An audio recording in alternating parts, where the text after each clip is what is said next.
गुरु प्यारी साथ संगत जी सभी को प्यार भरी राधा स्वामी जी। संगत जी, यह दुनिया सिर्फ दिखावे की नहीं है। यह एक ऐसी गुंज है जहाँ हर कर्म की आवाज वापस लौटकर हमारे पास ही आती है। हम जो भी सोचते हैं, जो भी बोलते हैं और जो भी करते हैं, वही कहीं ना कहीं इस सृष्टि में दर्ज यानी लिखा हुआ रहता है।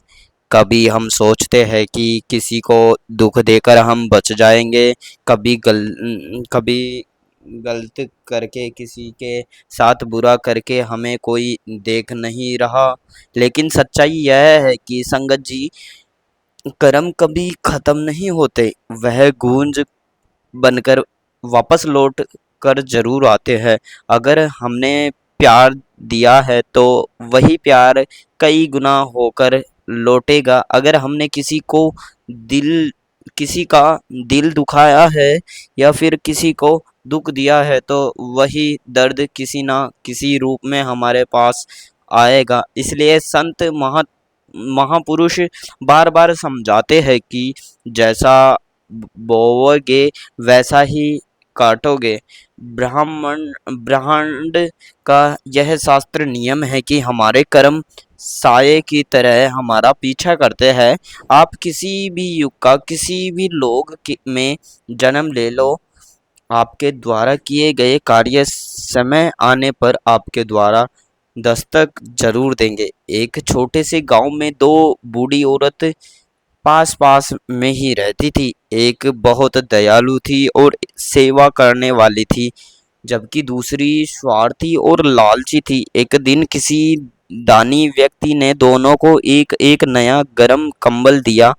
उसी रात बहुत तेज बारिश और तूफान आया। स्वार्थी औरत ने अपने घर में खाना बना रही थी, तभी दरवाजे पर कोई आया। उसने सोचा, अगर मैंने अपना खाना दे दिया तो मैं भूखी रह जाऊंगी। इसलिए उसने जल्दी जल्दी खाना खा लिया और पीछा बाकी पीछे फेंक दिया। दरवाजा खोला तो सामने एक साधु खड़े थे। उन्होंने कहा, माता बहुत ठंड है, क्या थोड़ा खाना मिलेगा? और औरत ने झूठ बोल दिया, मेरे पास तो खुद के लिए भी खाना नहीं है। फिर साधु ने कहा, "द- दो बूढ़ी अम्मा औरत आई और उनके पास पहनने को कुछ नहीं है। क्या आप मुझे कुछ कंबल दे सकते हो? अगर अंदर गई, नया कंबल देखा और सोचा इसे नहीं दूंगी। फिर उसने एक बहुत पुरानी फटी और गंदी चादर उठाई और साधु को दे दी। अब साधु दूसरी औरत के घर गए। उसने प्यार से साधु को अंदर बुलाया और अपना खाना उन्हें दे दिया। जब साधु ने कपड़े और कंबल मांगे तो उन्होंने तुरंत अपना नया कंबल, अच्छे कपड़े और रजाई सब दे दिया। उसने कहा, पुरानी चादर में भी रात गुजार लूंगी, लेकिन उन्हें ठंड नहीं लगेगी। रात में तूफान और तेज हो गया। अचानक बिजली गिरी और दोनों के इसके घर जल गए। दोनों औरत तो बच गई, लेकिन उसके पास कुछ नहीं बचा।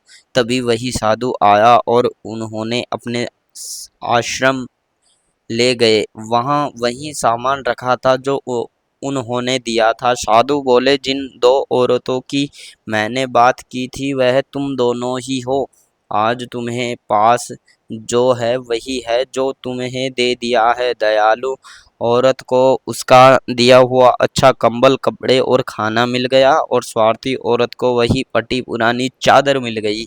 वह अपनी गलती पर रोने लगी। संगत जी, हमें यहाँ यही सीख मिलती है कि जिंदगी एक आईने की तरह है। हम जो दूसरों को देते हैं वही हमें वापस मिलता है। इसलिए हमेशा हमें अच्छे काम करना चाहिए और दूसरों की मदद करनी चाहिए। संगत जी, अगर आपको हमारी यह वीडियो अच्छी लगे तो आप हमारी वीडियो को लाइक करें और हमारे चैनल को सब्सक्राइब करें। और यह एक संगत से विनती है कि अपना प्यारा सा शहर का नाम जरूर कमेंट करें। हम भी तो देखें बाबा जी की साकी कहाँ कहाँ सुनी जा रही है, और हमारे चैनल को सब्सक्राइब करें ताकि हर पल हर दिन आपको हर एक दिन नई नई साखी सुनने को मिले। राधा स्वामी।